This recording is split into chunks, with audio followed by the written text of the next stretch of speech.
अब नए सेक्शन की तरफ चलते हैं, production frontier with increasing cost.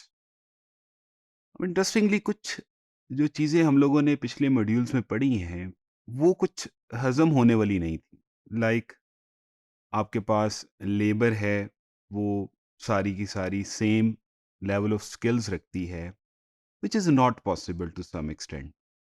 Then constant जो रिटर्न्स हैं, उसकी बात करते हैं और आपकी अपॉर्चुनिटी कॉस्ट कांस्टेंट है। ऐसी कुछ चीज़ें थी जो हम लोगों ने पिछले मॉड्यूल्स के अंदर डिस्कस की थी और उसको हम थोड़े से रियलिस्टिक फॉर्म के अंदर लेके चलते हैं। आज से आगे जो सेक्शंस हम स्टार्ट करेंगे, उसके अंदर कुछ और चीज़ों की इंक्लूजन भी करेंगे, जो कि कंपैरेटिवली रियल वर्ल्ड से बड़ी अटैच होती हैं। Like demand preferences. अब सपोज एक कंट्री एक्सपोर्ट करना चाहता है और स्पेशलाइज्ड जो है उसको बड़ी कम सपोज कॉस्ट में चीज़ पड़ रही है, लेकिन आगे से दूसरी साइड पे अगर दूसरा कंट्री वो चीज़ लेना ही ना चाह रहा हो या उसकी डिमांड थोड़ी सी डिफरेंट हो, इन दैट केस आपके पास क्या स्पेशलाइजेशन किस तरह होंगी। तो कुछ नई चीज़ें इंट्रोड्यूस करवाएंगे और कुछ जो पुरानी चीज़ों के अंदर, पुरानी थेरी के अंदर थोड़ा सा मसला था चीज़ों को लेके, उनको एक्सेप्ट करने से लेके, तो उसमें और स्टेप बाय स्टेप थोड़ी सी चेंजेस की तरफ जाएंगे। तो सबसे पहली चीज़ जो हम करने जा रहे हैं, that is production frontier with increasing cost. Previously we have discussed the production frontier with constant cost, और वहाँ पे जो प्रोडक्शन पॉसिबिलिटी फ्रंट आया था, वो बिल्कुल एक स्ट्रेट लाइन आई थी। और जो अपॉर्चुनिटी कॉस्ट की फॉर्म के अंदर वीट और क्लोथ के अंदर जो अपॉर्चुनिटी कॉस्ट थी, वो थ्रू आउट जो थी वो सेम थी। जैसे सपोज यूएसए की स्टडी की थी, तो वीट के लिए और क्लोथ के लिए जो अपॉर्चुनिटी कॉस्ट बन रही थी, वो one wheat was equal to 2/3 of cloth. But in real world it is different, ये सेम नहीं रहता। पहले हम ये डिस्कस कर लेते हैं कि शेप किस तरह की होनी चाहिए इंक्रीजिंग कॉस्ट की सेंस में। ये एक दो नेशंस की बात कर रहे हैं, नेशन वन और नेशन टू। और यहाँ पे increasing opportunity cost mean the nation must give up more and more of one commodity to release just enough resources to produce each additional unit of another commodity। अब इस चीज को अगर हम इन कर्व्स में देखें, तो आपको नजर आएगा नेशन वन और नेशन टू कर्व के, जो नेशन टू के कर्व्स हैं उनमें एक चीज सिमिलर है। ये curve concave to the origin है, ये ओरिजिन से कनकेव फॉर्म में बन रहे हैं। ये भी अगर आप देखें, और ये वाला कर्व भी क्या है, कनकेव टू द ओरिजिन है। और इसकी अगर हम थोड़ी सी मजीद डिटेल में जाएंगे, तो वी विल लर्न कि ये curve basically it self explain कर रहा है increasing opportunity cost.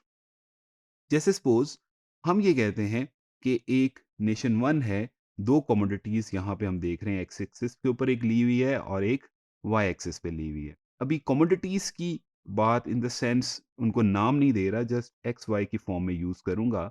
With the passage of time we will incorporate the commodities like wheat and cloth and other commodities if possible।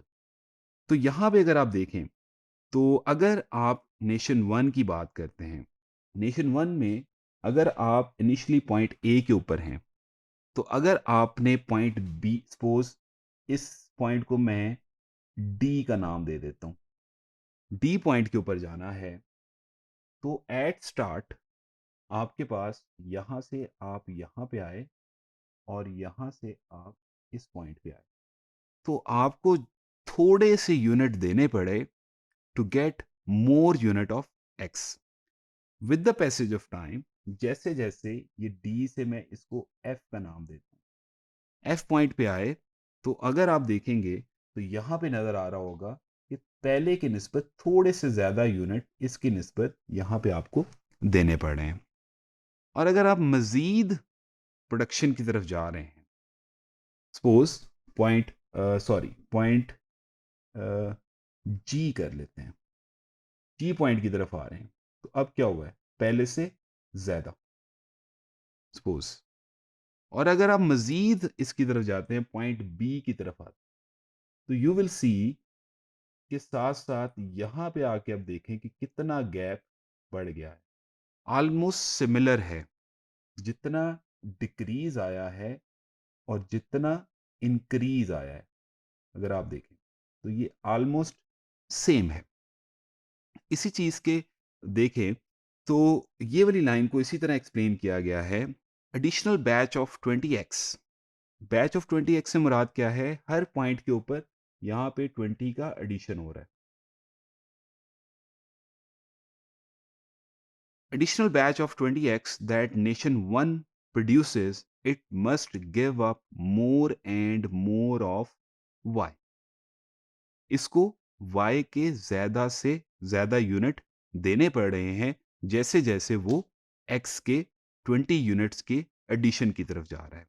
अभी मैं इसके स्लोप की बात नहीं कर रहा, क्योंकि अब यहाँ पे अगर आप देखेंगे, तो हर पॉइंट के ऊपर स्लोप वुड बी डिफरेंट।